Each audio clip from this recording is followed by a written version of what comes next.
Hello all, I am Anupriya and I welcome you all on AP Education।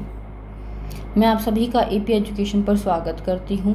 हम class 7 की NCERT science को पढ़ रहे हैं, जिसमें हम magnetic and heating effect of electric currents वाले चैप्टर को पढ़ रहे हैं, जिसमें हमने heating effect of electric current को कंप्लीट कर लिया है। आज हम पढ़ेंगे magnetic effect of electric current. लेकिन उससे पहले अगर आपने चैनल को सब्सक्राइब नहीं किया है तो प्लीज़ सब्सक्राइब करें और हर क्लास की नोटिफिकेशन के लिए बेल आइकन को प्रेस करें। So let's start today's class. Take a cardboard tray from inside a discarded match box, wrap an electric wire a few time around the cardboard tray. हम क्या करेंगे, एक cardboard tray ले लेंगे, इस तरह की एक कार्डबोर्ड ट्रे ले लेंगे और उसके चारों तरफ रैप करेंगे वायर को। उसके चारों तरफ क्या करेंगे, रैप कर लेंगे। कार्डबोर्ड ट्रे के चारों तरफ वायर को रैप कर लेंगे। Place a small compass needle inside it. इसके अंदर एक छोटी कंपास निडल को प्लेस कर देंगे, जैसे यहाँ पर रखी हुई है एक छोटी कंपास की needle. Now connect the free end of this wire to an electric cell through a switch as shown in figure 10.17। अब इसके जो फ्री एंड्स हैं वायर को, उसको कनेक्ट कर देंगे हम किससे, अगेन एक वायर से कनेक्ट कर देंगे। कॉइल का जो फ्री एंड है उसको एक वायर से कनेक्ट कर देंगे और फिर उसको एक सेल से हमने कनेक्ट कर दिया, जैसा कि फिगर में दिखाया गया है। Note the direction in which the compass needle is pointing. अभी वो डायरेक्शन नोट करेंगे जिसमें कंपास निडल जो है पॉइंट कर रही है, पॉइंटेड है। Bring a bar magnet near the compass needle. अब क्या करेंगे, इस कंपास निडल के पास एक बार मैग्नेट को लेकर के आएंगे। ऑब्जर्व व्हाट हैपन, फिर देखेंगे क्या होता है। Now while watching the compass needle carefully move the switch to on position. अब कंपास निडल को देखते हुए हम क्या करेंगे, स्विच जो है यहाँ पे दिया गया है इसको ऑन कर देंगे। फिर क्या होगा स्विच ऑन करने से, व्हाट डू यू ऑब्जर्व। आपने क्या ऑब्जर्व किया, does the compass needle deflect, क्या कंपास निडल जो है वो डिफ्लेक्ट करेगी। Move the switch back to off position, switch को फिर से हम ऑफ पोजीशन में कर देंगे। Does the compass needle back to its initial position, क्या कंपास के निडल जो है वो अपनी इनिशियल पोजीशन पे आ गई है। Repeat the experiment a few times, इस एक्सपेरिमेंट को कुछ बार रिपीट करेंगे। What does the experiment indicate, हमारा एक्सपेरिमेंट क्या इंडिकेट करता है। We know that needle of compass is a teeny magnet which point is north south direction। हमें पता है कंपास की जो निडल है वो क्या है, एक मैग्नेट है, छोटा मैग्नेट है जो कि अलाइन होकर रहता है, अपने आप को नॉर्थ साउथ डायरेक्शन में अलाइन करके रखता है magnet. When we bring a magnet close to it, ना निडल get deflected। जब हम उस कंपास निडल के पास एक मैग्नेट लेकर आए तब भी उस निडल ने क्या किया, डिफ्लेक्ट की वो needle. We have also seen that compass needle get deflected when the current flows in a nearby wire। हमने देखा कि अगर पास के वायर में से करंट फ्लो कर रहा है तब भी कंपास की निडल जो है वो डिफ्लेक्ट करती है। कंपास की जो निडल है, ये वाली निडल डिफ्लेक्ट करती है। दो केस में ये निडल जो है हमारी डिफ्लेक्ट करेगी। कब कब डिफ्लेक्ट करेगी, जब हम इसके पास में मैग्नेट लेकर आए निडल के पास तो ये डिफ्लेक्ट कर रही है। दूसरा, जब हम इस स्विच को ऑन कर रहे हैं तो भी ये डिफ्लेक्ट कर रही है। तो दो केस में हमारे निडल जो है वो डिफ्लेक्ट करती है। When the current flows through a wire, does the wire behave like a magnet? जब वायर के अंदर से करंट फ्लो कर रहा है तो हमारा वायर क्या एक मैग्नेट की तरह काम कर रहा है। This is what a scientist called Hans Christian Ørsted also wondered। एक साइंटिस्ट थे हैंस क्रिश्चियन वॉस्टर्ड, उन्होंने जब ऐसा किया तो उनको भी वंडर हुआ। He was the first person who notice the deflection of compass needle every time the current was pass through the wire. जितनी भी बार करंट पास होगा वायर के अंदर से, कंपास के निडल जो है वो डिफ्लेक्ट करेगी। और ऐसा देखने वाले ये जो साइंटिस्ट थे ये पहले पर्सन थे। So when the electric current pass through a wire it behave like a magnet. जब इलेक्ट्रिक करंट को पास करते हैं किसी भी वायर के अंदर से, तो इलेक्ट्रिक करंट को पास किया जाता है तो वो वायर जो है वो मैग्नेट की तरह काम करने लगता है। This is the magnetic effect of electric current. ये क्या है, मैग्नेटिक इफेक्ट है इलेक्ट्रिक करंट का, कि जब इलेक्ट्रिक करंट को पास किया जाएगा वायर के अंदर से, तो वो एक मैग्नेट की तरह काम करने लगता है और इसी को हम magnetic effect of electric current बोलते हैं। In fact an electric current can be use to make magnets. यहाँ तक कि इलेक्ट्रिक करंट का यूज़ किया जाता है मैग्नेट को बनाने के अंदर भी। Do you find it too surprising? क्या आपको ये सरप्राइजिंग लग रहा है? Let us try it now. चलो हम अभी इसे करके देखते हैं। इलेक्ट्रोमैग्नेट, इलेक्ट्रिसिटी के द्वारा बनाया गया मैग्नेट जो होता है उसी को हम क्या बोलते हैं? इलेक्ट्रोमैग्नेट बोलते हैं। Take around 75 centimetre long piece of insulated flexible wire and an iron nail say about 6 to 10 centimetre long. हम क्या कर लेंगे, एक 75 सेंटीमीटर लॉन्ग वायर ले लेंगे जो कि क्या है, प्लास्टिक कॉटेड है, उसके ऊपर कॉट लगी हुई होगी कुछ भी, या तो फिर क्या ले लेंगे हम 6 से 10 सेंटीमीटर लंबे एक आयरन की नेल ले लेंगे। हमें दो चीज़ लेनी है, एक तो ये आयरन की नेल लेनी है और एक ये जो वायर जो है ये लेना है। Wind the wire tightly around the nail in the form of coil. अब वायर को जो है नेल के चारों तरफ कॉइल के रूप में ऐसे टाइटली वाउंड कर देंगे। Connect the free end of wire to the terminal of a cell through a switch as shown in figure. जैसा कि फिगर में दिखाया गया है कि जो वायर के फ्री एंड्स को हम क्या करेंगे, कनेक्ट कर देंगे एक सेल से और उसके ऊपर एक स्विच भी लगा देंगे।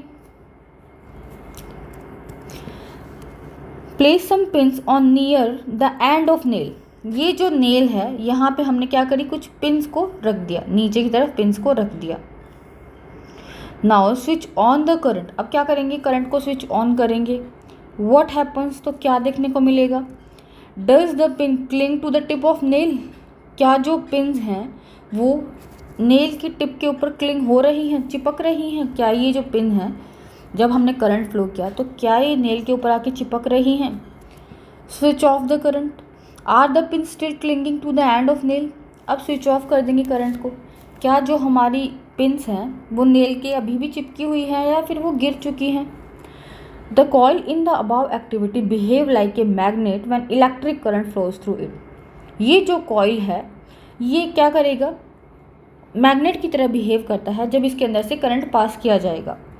When the electric current is switch off, the coil generally lose its magnetism। जब इलेक्ट्रिक करंट स्विच ऑफ होगा तो अपना मैग्नेटिज्म को वो क्या करता है, लूज़ कर देता है। इसका मतलब जब ये ऑन पोजीशन में था तो ये पिन्स जो होंगी ये यहाँ पर आके चिपक जाएंगी, लेकिन जैसे ही हमने ऑफ किया पिन जो होंगी वो फिर से नीचे गिर जाएंगी। सच कोइल्स आर कॉल्ड इलेक्ट्रोमैग्नेट। इस तरह के कॉइल्स को ही हम इलेक्ट्रोमैग्नेट बोलते हैं। The electromagnet can be made very strong and can lift very heavy loads. Electromagnet जो होंगे वो बहुत स्ट्रॉन्ग बनाए जा सकते हैं और वो बहुत ज़्यादा हैवी लोड्स को भी उठा सकते हैं। Do you remember the crane about which you read in chapter 10। क्या आपको याद है, आपने क्लास 6 के चैप्टर 10 में क्रेन के बारे में पढ़ा था। The end of such a crane has a strong electromagnet attach to it. इस तरह की जो क्रेन होती है उसके एंड में क्या होता है कि स्ट्रॉन्ग इलेक्ट्रोमैग्नेट अटैच होता है। The electromagnet are also used to separate magnetic material from the junk। Electromagnet का यूज़ किया जाता है मैग्नेटिक मटेरियल जो होगा उस कचरे के ढेर में से अगर मैग्नेटिक मटेरियल को अलग करना है तो इलेक्ट्रोमैग्नेट का यूज़ किया जाता है। Doctor use tiny electromagnet to take out small piece of magnetic material that have accidentally fallen in the eye. Doctor जो होंगे वो छोटे इलेक्ट्रोमैग्नेट का यूज़ करते हैं। अगर आँख में कुछ कचरा गिर गया है तो उसको बाहर निकालने के लिए टीनी इलेक्ट्रोमैग्नेट्स का यूज़ किया जाता है। Many toys also have electromagnet inside them. बहुत सारे खिलौनों के अंदर भी इलेक्ट्रोमैग्नेट होता है। Electric bell. नेक्स्ट जो हमारा टॉपिक आता है वो है इलेक्ट्रिक बेल, जो कि इलेक्ट्रोमैग्नेट के ऊपर काम करता है। We are quite familiar with an electric bell. हम सभी फैमिलियर हैं इलेक्ट्रिक बेल से। It has an electromagnet in it. इसके अंदर क्या होता है, एक इलेक्ट्रोमैग्नेट होता है। Let us see how it work. अब हम देखेंगे किस तरह से काम करती है। Figure 10.20 shows the circuit of an electric bell. ये वाला जो फिगर है ये शो करता है इलेक्ट्रिक बेल का सर्किट को शो कर रहा है। It consist of a coil of wire wound on an iron piece. इसमें क्या हो रहा है, आयरन पीस, ये वाले जो आयरन पीस हैं इसके ऊपर वायर जो है, वायर का कॉइल जो है वो वाउंड हो रखा है। The coil act as an electromagnet. अब कॉइल तो हमें पता है इलेक्ट्रोमैग्नेट की तरह काम करता है, अभी अभी हमने पढ़ा है।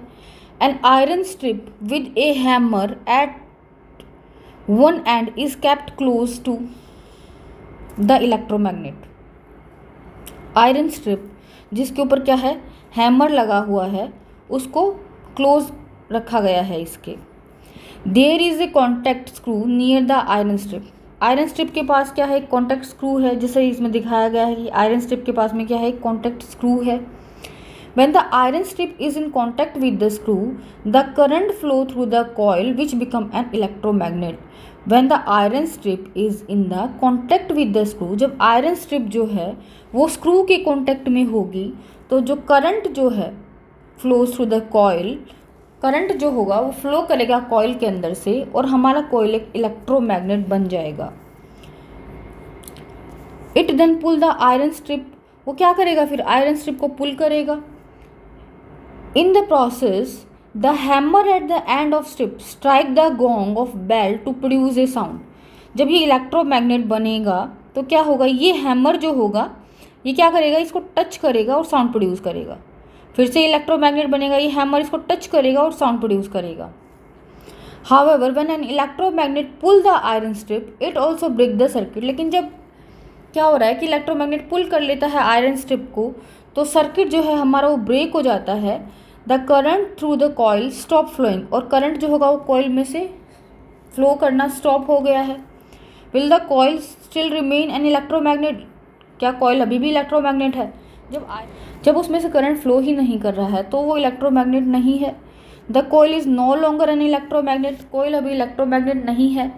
It no longer attack the iron strip, ये अभी आयरन स्ट्रिप को क्या करेगा, अटैक नहीं करेगा।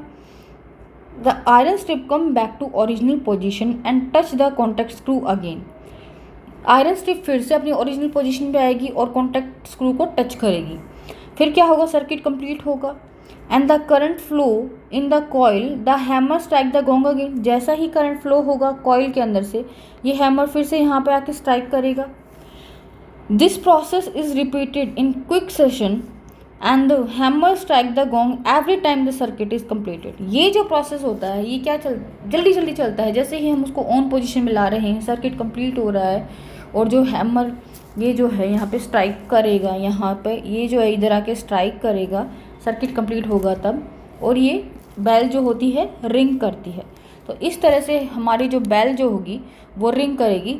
जितनी बार भी हैमर जो होगा वो गोंग के ऊपर जाके स्ट्राइक करेगा, बेल जो होगी वो क्या करेगी, रिंग करेगी। व्हाट यू हैव लर्नड, आपने क्या क्या पढ़ा। It is convenient to represent electric component by symbols. हमने देखा कि ये बहुत ही कन्वीनियंट है कि हम इलेक्ट्रिक कंपोनेंट को सिंबल से रिप्रेजेंट करें, हमने अच्छे से पढ़ा इसको।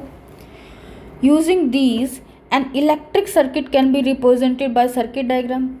सिंबल्स का यूज़ करके इलेक्ट्रिक सर्किट को रिप्रेजेंट किया जा सकता है एक सर्किट डायग्राम की तरह, इसको हमने अच्छे से पढ़ा था। When an electric current flows through a wire, the wire gate heated. जब इलेक्ट्रिक करंट जो होगा वायर के अंदर से फ्लो करता है तो हमारा वायर जो होगा वो गर्म हो जाता है। It is the heating effect of current. ये क्या है, हीटिंग इफेक्ट है करंट का। This effect has many applications. इस इफेक्ट की बहुत सारी एप्लीकेशंस हो सकती हैं। Wire made from some special material melt quickly. कुछ स्पेशल मटेरियल के वायर होते हैं वो क्या करते हैं, बहुत ही जल्दी से मेल्ट कर जाते हैं। एंड ब्रेक हो जाते हैं, टूट जाते हैं। When large electric current are pass through them. जब ज़्यादा इलेक्ट्रिक करंट पास थ्रू में से हो जाता है तो इस तरह के वायर्स का हम कहाँ यूज़ कर सकते हैं। These materials are use for making electric fuse.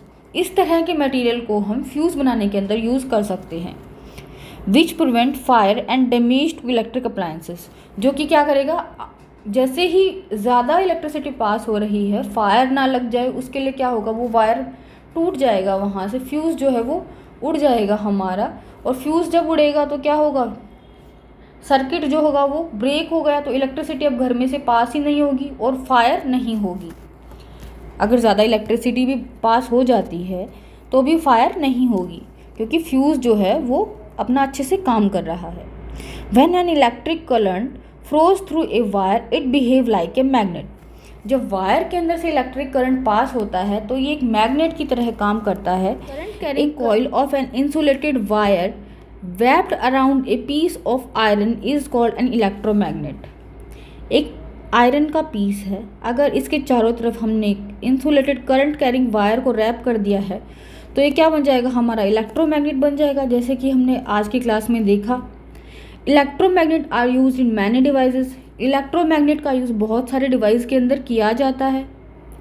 So this was all about today's class and today's chapter. ये जो चैप्टर है हमारा ये कंप्लीट होता है। आई होप आपको चैप्टर अच्छे से समझ आ गया होगा। Chapter number 10 that is electric current and it's effect जो है ये हमारा कंप्लीट हो गया है। मैं आशा करती हूँ आपने बहुत अच्छे से चैप्टर को समझ लिया होगा। And please like share and subscribe this channel also. Thanks for watching.